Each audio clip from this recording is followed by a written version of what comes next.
Straight that way to the tree line going across. Look left of the tallest tree. You should again be able to see the water tower. Everybody see that? Yep. You got to come a little this way if you need to. Only one tree line up there and only one tall tree left of it. Okay, look at my hand. This is the fish hook. You're standing here. The water tower is where your thumb joins your wrist. That's Cemetery Hill. Okay, now 1 mile away is the dome of the Pennsylvania Memorial. If you're using your left hand, that's your first knuckle. Another mile past that, past the tall obelisk, will be the center of the Union line where our tour ends. That's your middle knuckle. Now, there's our nice mountain range running north and south. That parking lot and those jumble of rocks, that is Devil's Den. How many of you seen the movie My Cousin Vinny? Usually we have Utes climbing all over the rocks.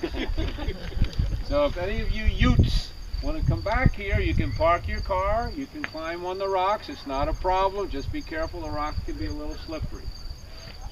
Now, the white car parks in the intersection and the dark car turning. If that road was here, this road and this road were put in by the National Park.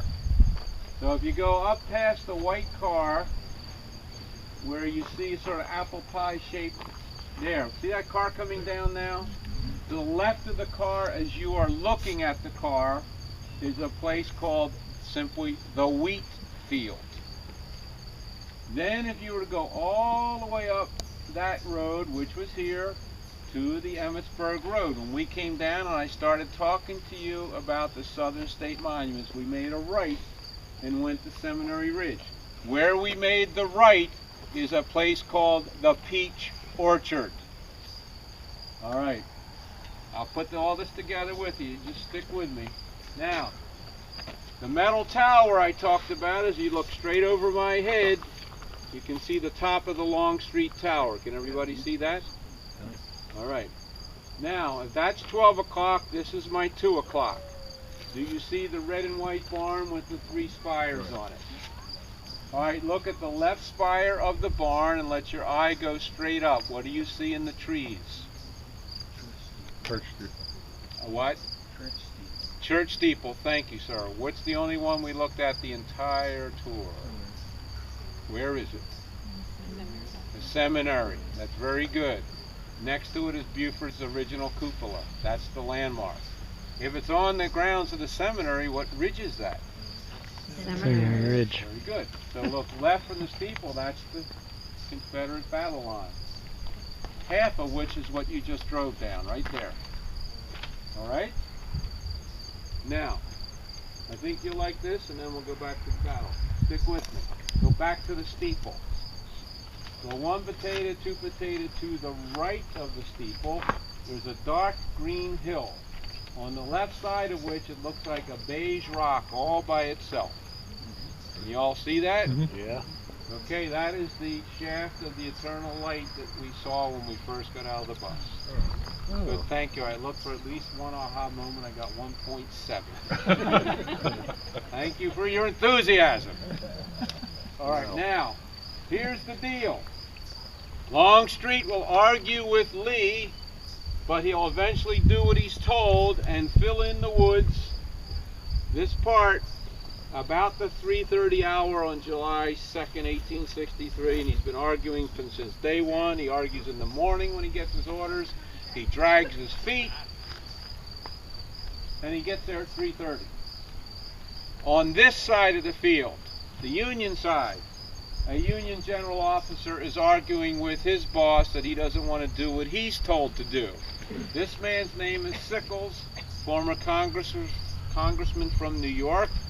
He will put on a uniform, raise a brigade, move up the division. He's now commanding 1/7 of the Union Army. He's got the 3rd Corps. Essentially, the orders he received in the morning from his boss, General Meade, are, you look at the Pennsylvania Memorial, the Union line ended at the beginning of day 2, about 100 yards this side of the Pennsylvania Memorial. So there's nobody from there to this high ground on the left flank of the Union Army. So General Sickles is told, your men are hanging out in those woods. Half of them arrive at the end of the first day, too late to fight. The other half come up the Emmitsburg Road, make a right turn, come down that road, and congregate in those woods. And they are told to extend the line from Pennsylvania to here. So you would have 10,000 Yankees facing that way with their artillery, some of it on this high ground, anticipating an attack from that ridge, which is going to happen. But he doesn't like his orders. I'm summarizing a lot. And he will advance 10,000 men to Devil's Den, Wheatfield, Peach Orchard, and along the road. Here's what it looks like in a diagram. First, this is what both commanders wanted. We're here, the water tower's here. The blue is the Yankee fishhook. Can you all see that? You now see that the Confederate line is basically a bigger fishhook around the smaller Yankee fishhook. This is Seminary Ridge. The right about here is the Lutheran Theological Seminary. So, this is Longstreet's men straight across from you. This is what General Sickles actually did. We're here, water tower's here. You see that inverted V or arrowhead? So this left flank is the Devil's Den. Up here is Wheatfield, and where the V comes together is the Peach Orchard. And the other half is along the road. Usually we have at least one car moving quickly. There's one, thank you very much. See that? That's the Emmitsburg Road. We just drove down that, made a right turn. And there, the Union line ends about 100 yards this side of the barn. Well, all he's done wrong is break the Union line here. And each of these flanks they're in the air, as they would say in military speak. You need to put the flank of your unit, whether it's a platoon of 100 men or an army of 90,000, you want them flanked by high ground, or a marsh, or a river, or a gorge, or other troops, so the other enemy cannot get to your flank and roll you up. Sickles has left this undefended. At 3:30, Longstreet's finally getting in those woods, and the staff officer on General Meade's side of the field basically tells his boss, sir, you need to get down here and look at the left flank, because we don't think Sickles is where you want him to be, sir. Up that road goes General Meade, and ladies in polite company will just say he's going to have a discussion with his subordinates, as only soldiers can, in the Peach Orchard at the 3:30 to 4 o'clock hour, and Sickles is finally getting